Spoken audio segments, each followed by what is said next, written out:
Guys, welcome back to my channel Sonali Jhumri official. Guys, আজকে আপনাদের সাথে আমি চানার রেসিপি শেয়ার করব। তো চানার রেসিপি শেয়ার রেসিপির জন্য আমাদের কী কী উপকরণ লাগবে দেখে নিই। প্রথমে আলু আর মটরটা আমি সেদ্ধ করে রেখেছি। তারপরে শসা, টমেটো, পেঁয়াজ, লঙ্কা সব কিছু কুচি কুচি করে কেটে রেখেছি। এখানে আমরা ছোলা নিয়েছি, মটর তো আগেই সেদ্ধ করা আছে, টক নিয়েছি, তেঁতুলের টকটা করে নিয়েছি, লবণ নিয়েছি। গাইস, প্রথমে আমাদের মটর আর আলুটা দিয়ে দিচ্ছি। তারপর আমরা শসাগুলো একে একে দিয়ে দিচ্ছি।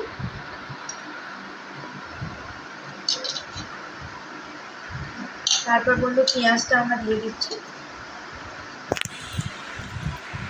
তারপরে লঙ্কাটা আমরা দিয়ে দিচ্ছি। তারপর টমেটোটা এর মধ্যে দিয়ে দিলাম। তারপর বন্ধুরা আমরা ছোলাটা এর মধ্যে দিয়ে দিচ্ছি।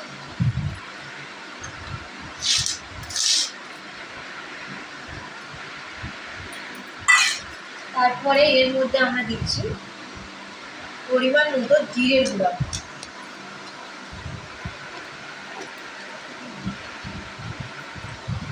জিরের গুঁড়োটা আমি আগে থেকে ভেজেই গুঁড়ো করে রেখেছিলাম। জিরের গুঁড়ো দিয়ে দিলাম, আপনাদের পরিমাণ মতো দেবেন। আমি 3 চামচ টেবিল দিলাম। আর এখানে আমি আরেকটু স্পাইসি করার জন্য দিয়ে দিচ্ছি কিছু লঙ্কা।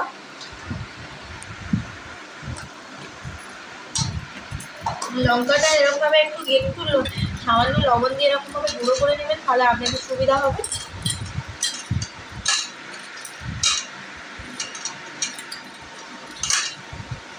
লঙ্কাটা দিয়ে দিলাম এর মধ্যে।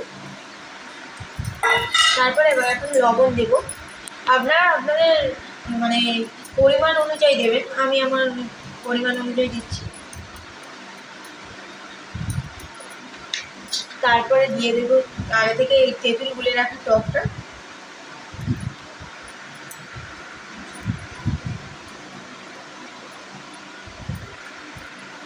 তারপরে একটা এরকমভাবে একটা চামচ নেবে, এরকমভাবে ভালোভাবে এদিক সেদিক করে মাখিয়ে নেবে। দেখবেন লবণ আর টকটা যেন সব জিনিসের মধ্যে লাগে।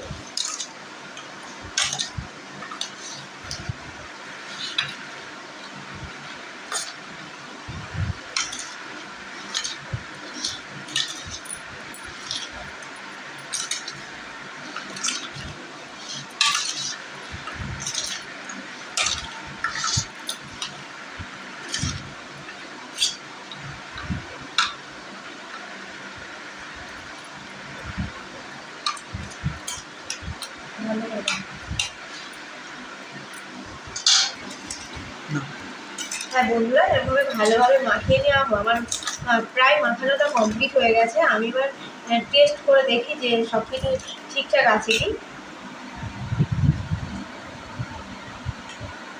দারুণ বন্ধুরা, এইবার আপনারা বাড়িতে বানিয়ে আপনাদের পরিবারকে সবাইকে করে খাওয়ান, আর ভিডিও করে খাইয়ে কেমন লাগবে সেটি আমার কমেন্ট বক্সে এসে জানিয়ে দেবেন। চ্যানেলে নতুন হয়ে থাকলে চ্যানেলটি লাইক, কমেন্ট, শেয়ার করে সাবস্ক্রাইব করে পাশে থাকা বেল আইকনটি অলে প্রেস করে দেবেন। আর আপনাদের বন্ধুদের সাথে এই ভিডিওটি শেয়ার করে দিন। আর আমার চ্যানেলে নতুন নতুন ভিডিও পেতে আমার চ্যানেলটি সাবস্ক্রাইব করে দিন। বাই।